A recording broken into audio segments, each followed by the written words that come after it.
எனக்கு அருமையான தேவ பிள்ளைகளே, அழகான ஒரு வார்த்தை தேவன் தந்து இந்த நாளிலுமே உற்சாகப்படுத்துவதை நான் அறிந்தேன். காலையில் 2 கொரிந்தியர் 2:14 கிறிஸ்துவுக்குள் எப்பொழுதும் எங்களை வெற்றி சிறக்க பண்ணி எல்லா இடங்களிலேயும் எங்களை கொண்டு அவரை அறிகிற அறிவின் வாசனையை வெளிப்படுத்துகிற தேவனுக்கு ஸ்தோத்திரம் என்று சொல்லி பவுல் வெளிப்படுத்துகிறாருங்க.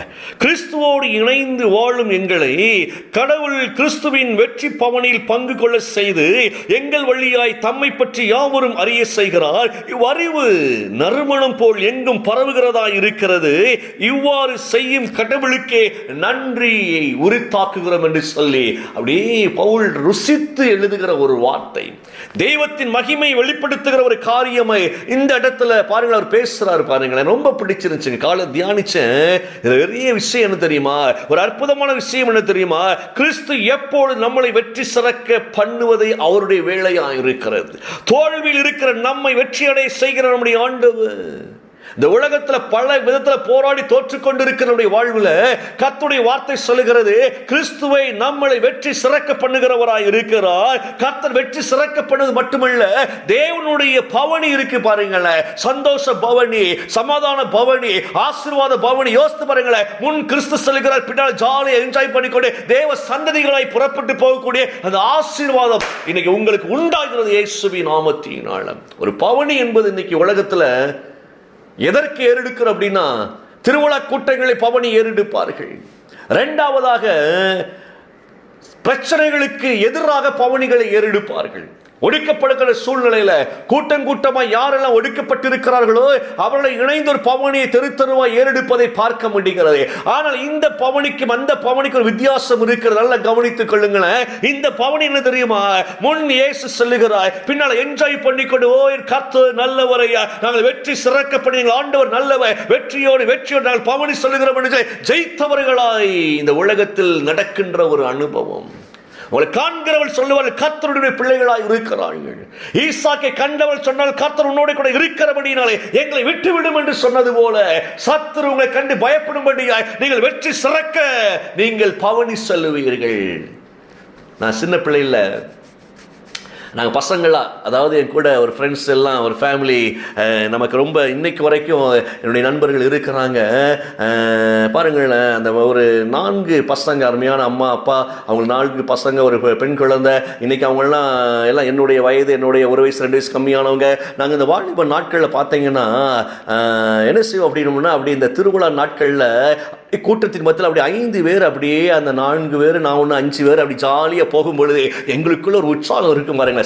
எப்படி ஒரு 5 பேர் சேர்ந்து போறையா, எவ்வளவு சந்தோஷம். அது அந்த வாலிப நாட்களில் அது ஒரு கெத்து மாதிரி வைத்துக் கொள்ளுங்களேன். ஒரு நன்மையான காரியமாக கூட, அதாவது கெட்ட எண்ணத்துக்கு போக மாட்டோம், ஆனால் நடந்து போகிறதே எங்களுக்கு அந்த திருவிழா காலங்களில் போகிறது ரொம்ப சந்தோஷமா இருக்கு பாருங்களேன். ஏதோ ஒரு மகிழ்ச்சி, ஏதோ ஒரு வெற்றி நாங்கள் பெற்றுக்கொண்டது போல அப்படியே 5 பேர் அப்படி பவனி போற மாதிரி அப்படியே நடந்து போவோம். யோசித்து பார்க்குற இன்னைக்கு அந்த நாட்கள் இன்னைக்கு நினைவுக்கு வருகிறது. அன்றைக்கு நம்ம அப்படியே போகும் பொழுது சந்தோஷம். நீ கிறிஸ்துவுக்குள்ள வளர வளர வளர வளர இன்றைக்கு பாருங்களேன் எவ்வளவு மகிமையாய் இன்னைக்கு வந்து பவனி செல்ல முடிகிறது. அன்றைக்கு இருந்த கெத்து வேற, அன்றைக்கு வேற ஒரு விதமாய் நாங்கள் நடந்து போனோம். இன்றைக்கு கர்த்தருக்குள் மகிழ்ந்து வெற்றி பயணத்தோடு கூட போகும்படியாக, எதையுமே நாங்கள் சாதித்தவர்களாய் காண்பிக்கும்படியாய் தேவன் கொண்டு போறாரையா. எவ்வளவு பெரிய மகிமை பாருங்களேன். இந்த உலகத்தில் ஒரு கெத்து இருக்கு, அந்த கெத்தை காமிக்க சொல்லல ஆண்டவர்.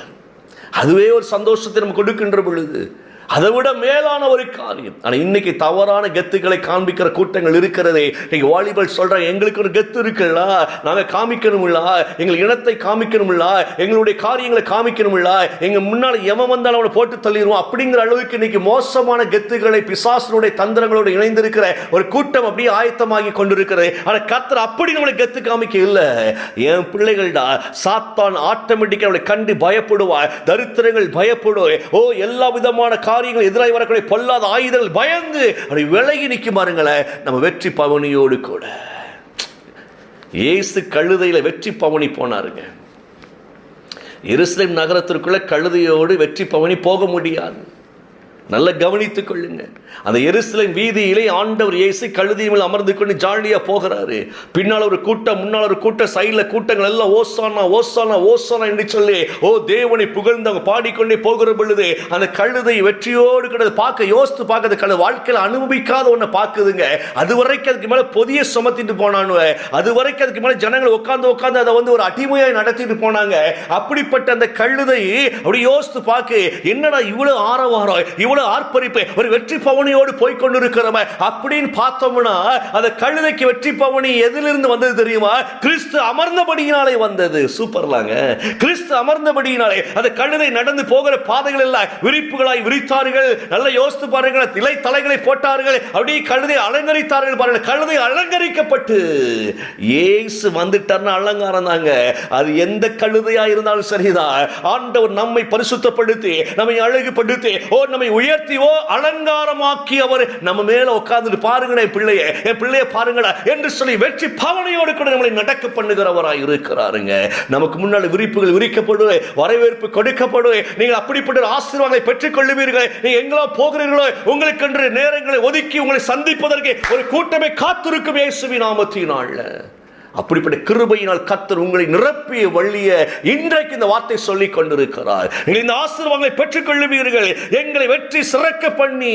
நல்ல கவனிங்களேன், இது ஒரு மகிமையான வாசனை என்று சொல்லி கர்த்தருடைய வார்த்தை சொல்லுகிறதுங்க. அதே பவுல் அது கீழே நீங்க வாசித்து பார்த்தீங்க, ரொம்ப அழகாய் சொல்லப்பட்டு இருக்கிறது. நாங்கள் கடவுளின் வார்த்தையை மலிவு சரக்காக கருதும் பலரை போன்றவர்கள் அல்ல. இந்த வார்த்தை ரொம்ப அழகா சொல்றேன். இந்த வெற்றி சிறக்கப்படுகிற அனுபவத்தை நல்லா கவனித்துக் கொள்ளுங்க. இனி கர்த்தருடைய வார்த்தை புரட்டுகிற கூட்டமாய் நிறைய பேர் இருக்கிறாங்க. நாங்கள் புரட்டுகிற கூட்டம் இல்லையா, மலிவு சரக்கு அப்படின்னா ரொம்ப அழகாய் கத்தோலிக்க மொழிபெயர்ப்பில் போடப்பட்டு இருக்கிறது. கலப்படமான சரக்குகளை போல நாங்கள் கொடுப்பது அல்ல. கர்த்தருடைய வார்த்தை தெளிவாய் பேசுகிற வார்த்தை ஜீவனோடு கூட பேசுகிற. ஏனென்றால் எங்களுக்குள் இருந்து எங்கள் புறப்பட்டு வரக்கூடிய அந்த தேவ வார்த்தையானது கர்த்தரால் கொடுக்கப்பட்டபடியினாலே அது ஜனங்களுக்கு ஆசீர்வாதமாய், அது ஜனங்களுக்கு வாசனையை உண்டாக்குகிறது. கர்த்தரை விட்டு விலகுகிறவர்களுக்கோ அது நாற்றத்தை உண்டாக்குகிறது, மரணத்தை உண்டாக்குகிறது. ஆனால் கர்த்தரை நம்புகிறவர்களுக்கோ அது வாசனை. அப்ப நமக்குள்ளிருந்து புறப்படுகிற வாசனை ரெண்டு விதமாய் அங்கு வெளியே அறியப்படுகிறது. ஒன்று, தெய்வத்தை நம்புகிறவர்களுக்கு அது மகிழ்ச்சியின் வாசனையாய், சமாதானத்தின் வாசனையாய், எல்லாம் அப்படிப்பட்ட ஒரு அற்புதத்தின் வாசனையாய் மாறுகிறதுங்க. ஆனால் அழிந்து போக தீர்மானிக்கிறாங்க பாருங்களேன். கர்த்தர் யாரையும் அழிந்து போக தீர்மானிக்கல. ஆனால் மனிதர்களே எங்களுக்கெல்லாம் வேண்டாம், நாங்கள் இப்படித்தான் வாழ்வோம் என்று சொல்லி கர்த்தருடைய சத்தம் கேட்டு கர்த்தருடைய சத்தத்துக்கு விரோதமாய் தங்களை அவர்கள் கடினப்படுத்திக் கொள்ளுகிறவர்கள் இருக்காங்க பாத்தீங்களா, அவர்களுக்கு அது மரண வாசனையை கொடுக்கிறது. அதைத்தான் பவுல் எழுதுகிறார், அது நாற்றத்தை கொடுக்கிறதா இருக்கிறது. ஆனா நீங்களும் அப்படிப்பட்டவர்கள் அல்ல. நீங்கள் வெற்றி சிறக்கப்படுகிற தேவனால் தெரிந்து கொள்ளப்பட்டபடியால் உங்களுக்கு வாசனை கொடுக்கும்படியாய் எங்களுக்குள் வார்த்தை புறப்பட்டு வருகிறது. நீ கால சொல்ற இந்த வார்த்தை உங்கள் வாழ்வை வாசனை ஆக்கும். எந்தெந்த இடத்துல கடினமாய் இருக்கிறீர்களோ, எந்த இடத்துல நீங்கள் பலவீனப்பட்டு இருக்கிறீர்களோ, எந்த இடத்துல சோர்ந்து போயிருக்கீங்களா, உங்க வாழ்க்கை ஜெயம் எடுக்கும்படிய கர்த்தர் உங்களை கொண்டு வாசனை வீசுகிற ஒரு ஆசீர்வாதங்களை புறப்பட பண்ணுகிறவராய் இருக்கிறார். அந்த வார்த்தை உங்களுக்கு இன்றைக்கு வந்திருக்கிறது. நீங்க என்ஜாய் பண்ணுங்க, ஆண்டவருக்குள்ள மகிழ்ந்துருங்க. ரொம்ப அழகான வார்த்தைங்க. இந்த வார்த்தை ஒவ்வொன்று கர்த்தர் நமக்காய் செய்து வைத்திருக்கிறபடியினாலே, அவர் வெற்றி சிறந்தவராய் ஜெயித்தபடியினாலே நீங்களும் நானும் வெற்றியோடு இந்த உலகத்தில் பவனி வருவோம். அழகான வார்த்தை தானே? அப்படி இந்த வார்த்தை வாங்கிக்கோங்க. ஏன்னா நம்முடைய எல்லா விதமான பாவங்களுக்காக சாத்தானை சிலுவையிலே உரிந்து எடுத்தவராய் அவர் ஜெயம் எடுத்தாருங்க. வெற்றி சிறந்தார் சிலுவையில். அந்த இயேசுவின் நாமத்தினால நீங்களும் நானும் இந்த உலகத்தை ஜெயித்தவர்களாய். நல்ல கவனிங்க இந்த வார்த்தையை, ரொம்ப அழகான வார்த்தைங்க. இந்த வார்த்தை பிடிச்ச ஒரு காரியம் என்ன அப்படின்னா, வாசனை வீசுகிறவர்களாய், வாசனை வீசுகிறவர்களாய், உலகத்திற்கு மனம் வீசுகிறவர்களாய், உலகத்தை மகிழ பண்ணுகிறவர்களாய். உங்கள் நிமித்தம் உங்கள் குடும்பம் மகிழ்ந்து இருக்கும், உங்கள் நிமித்தம் உங்கள் குடும்பம் சந்தோஷமாய் இருக்கும். ஐயா உன் கணவர் உன்னை மகிழ பண்ணுவார், ஐயா உன் மனைவி உன்னை மகிழ பண்ணுவார், உன் பிள்ளைகள் உன்னை மகிழ பண்ணுவார். உன் குடும்பமை மகிழ்ந்து வாசனை வீசுகிற குடும்பமாய் அற்புதமாய் இருக்கும். நீங்கள் பயப்படாதீர்கள். உன் வீட்டுக்கு தேடி வருவார்கள்.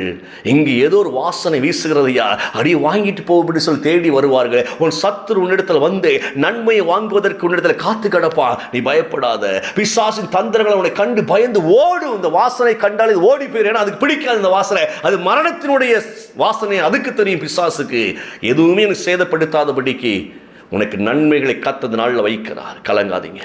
இந்த வார்த்தை அப்படியே எடுத்துக்கொள்ளுங்க. கண்களை மூடி ஆண்டோடு சொல்லுங்களேன், என் தேவன் நல்லவர், நல்லவர், நல்லவர் ஐயா. இந்த காலை நேரத்தை நாங்கள் வாசனை வீசுகிறவர்களாய், என் ஆண்டவரை நீ நல்லவராய் இருந்து எங்களை வழிநடத்துவதற்காய் நன்றியோடு துதிக்கிறோம். ஸ்தோத்திரம், ஸ்தோத்திரம் ஆண்டவரே. எங்கள் வாழ்வை வாசனை நிறைந்த வாழ்வாய் மாற்றினதற்காய் நாங்கள் நன்றி செலுத்துகிறோம். தொடர்ந்து பெரிய காரியங்கள் செய்வீராக. இயேசுவின் நாமத்தில், இயேசுவின் நாமத்தில், இயேசுவின் நாமத்தினாலே கரத்தில் ஒப்பிக்கொண்டு பிள்ளைகளை ஆசீர்வதிக்கிறேன் நல்ல பிதாவே. ஆமென், ஆமென்.